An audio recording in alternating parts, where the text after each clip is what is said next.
tahapan ini mulai dari pengumuman lalu pengusulan. Nah, Bapak Ibu pertama sudah mendapatkan pengumuman di Simlitapmas tanggal 21 kemarin bahwa proposal untuk pendanaan tahun 2022 itu sudah dibuka gitu ya Bapak Ibu ya. Nah, dalam pengisian ini kita nanti akan mendapatkan PDF proposal Bapak Ibu. Saya cepat saja supaya nanti bisa tanya jawab. Kemudian pengusulan proposal itu ada di Simlitapmas. Simlitapmasnya sudah berubah gambarnya sekarang Bapak Ibu. Karena menterinya sudah berbeda, tidak lagi di Ristek. Kalau kemarin itu masih gambarnya Pak Bambang dan gambarnya Pak Dim sebagai dirjen. Nah, sekarang di sini ada 2 dirjen. Kenapa ada 2 dirjen? Karena memang Simlitapmas ini untuk PT Akademik dan juga untuk PT Vokasi. Jadi kalau tadi saya dengarkan pertanyaannya kenapa ada 2, seperti yang dijelaskan oleh Pak Derajat. Karena sekarang dirjennya ada 2, pengelolanya ada 2, mata anggarannya ada di 2 dirjen. Sehingga masing-masing dirjen ini tentunya punya kebijakan yang berbeda Bapak Ibu. Baik, ini di Simlitapmas Bapak Ibu. Saya akan mulai dengan ketentuan umumnya. Ketentuan umum, kalau butir-butir yang diatur itu masih sama. Tapi di dalam ketentuan umumnya nanti ada yang berbeda ya Bapak Ibu ya, dibandingkan saat Bapak Ibu ini bergabung di bersama-sama antara PT Vokasi dan PT Akademik.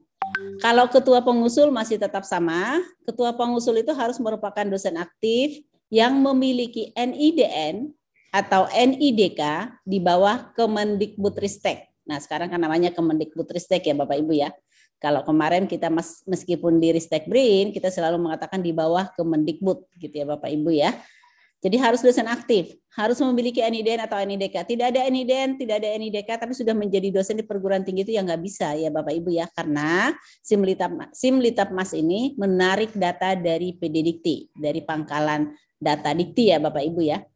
Tapi kalau jadi anggota siapapun boleh asal gitu ya. Kan ada asalnya Bapak Ibu ya. Jangan nanti siapapun boleh sehingga setiap nama itu dimasukkan tanpa ada pertanggungjawaban.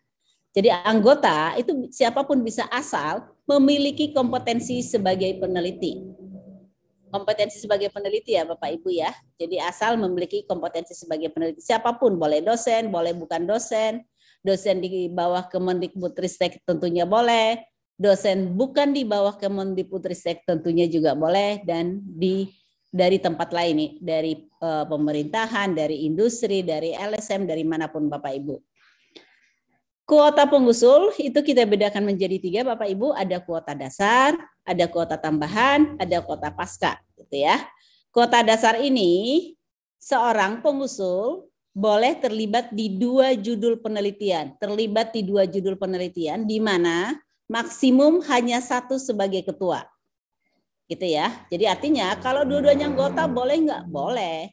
Tapi dua-duanya anggota boleh, dua-duanya ketua boleh nggak? Tidak boleh ya Bapak Ibu ya. Karena maksimum hanya 1 sebagai ketua. Nah, Bapak Ibu sebagai reviewer tidak perlu sibuk mikirin ini karena nanti akan ada reviewer khusus yang ditugaskan secara terpusat ya Bapak Ibu ya. Jadi bukan secara sistem, ini tidak di screening oleh sistem, oleh Simlitapmas, tapi nanti akan direview oleh reviewer yang dipilih. Mungkin hanya 5 orang, 6 orang oleh, kalau seperti tahun lalu oleh DRPM hanya 5 atau 6 orang untuk melototin siapa yang berhak hanya kuota dasar, siapa yang berhak kuota tambahan gitu ya Bapak Ibu ya. Nah, dalam kuota tambahan itu 2 kali lipat Bapak Ibu. Yang kita bicarakan ini kuota di penelitian ya Bapak Ibu ya. Nah, kuota di pengabdian kan sama lagi. Jadi bisa double jadinya. Tapi ini di kuota penelitian. Nah, kuota tambahan itu double Bapak Ibu. Bisa terlibat di 4 judul penelitian. Tapi maksimum 2 sebagai ketua. Maksimum ya Bapak Ibu ya.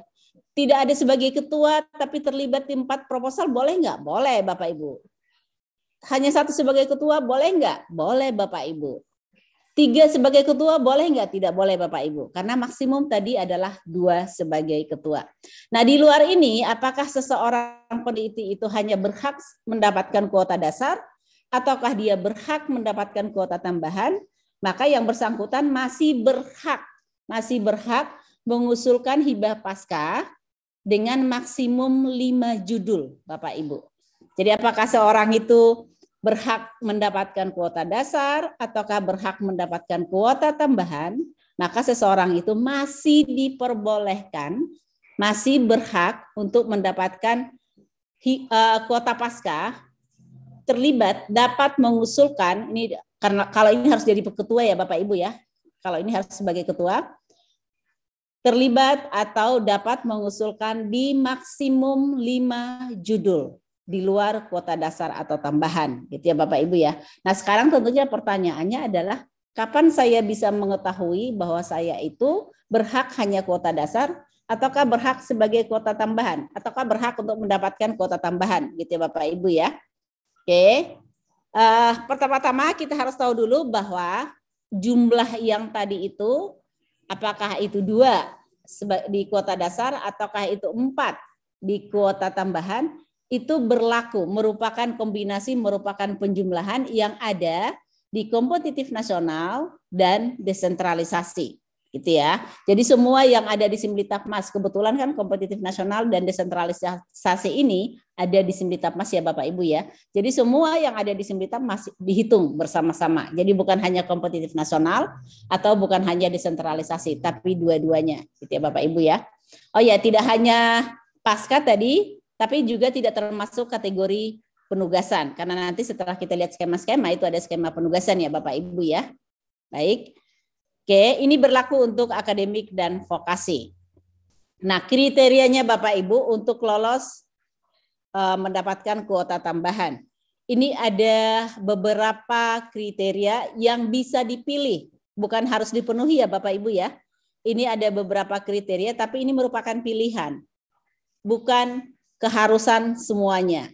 Jadi salah satu dari antara ini memenuhi persyaratan, maka yang bersangkutan itu bisa mengusulkan atau terlibat di 4 proposal. Salah satu ya Bapak Ibu ya. Nah yang pertama itu adalah dilihat dari rekam jejak perolehan publikasi. Nah publikasi ini baik di jurnal maupun di proceeding gitu ya Bapak Ibu ya. Dan yang kedua rekam jejak perolehan kekayaan intelektual.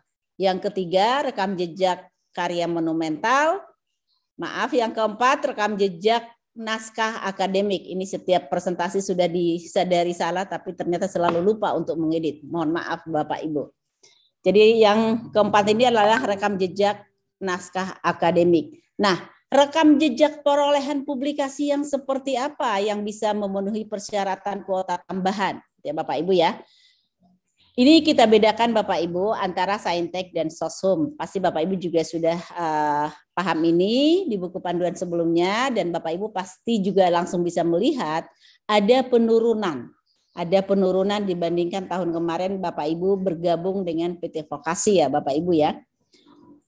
Di Saintek H indeksnya lebih besar sama dengan 3. Ini kalau di akademik Bapak Ibu, kalau di akademik ini H indeks ini harus lebih besar sama dengan 5. Jadi diturunkan 2 Bapak Ibu.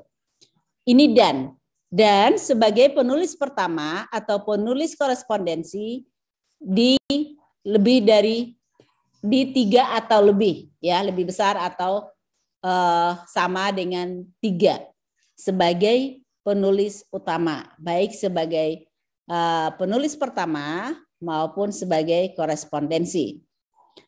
Nah, ini dipublikasikan di mana? Itu dipublikasikan di jurnal atau proceeding terindeks bereputasi tinggi, Bapak Ibu. Jadi H-indeks ini pun itu adalah H-indeks di bereputasi tinggi, gitu ya. Jadi H-indeks di bereputasi tinggi, kemudian jurnal dan proceedingnya pun itu terindeks di pengindeks bereputasi tinggi. Jadi di sini sudah diturunkan Bapak Ibu, berbeda 2 dari akademik, karena di sini Saintek adalah 3, batasnya itu adalah 3, angka kramatnya itu adalah 3, H-indeksnya 3, dan 3 sebagai penulis utama. Nah kalau Soshum Bapak Ibu turun lagi, yang tadi yang di akademik itu adalah 3, ini turun 1 jadi 2 gitu ya. H-indeksnya minimum 2 dan sebagai penulis utama itu minimum 2. Nah, kalau sudah memenuhi ini Bapak Ibu, maka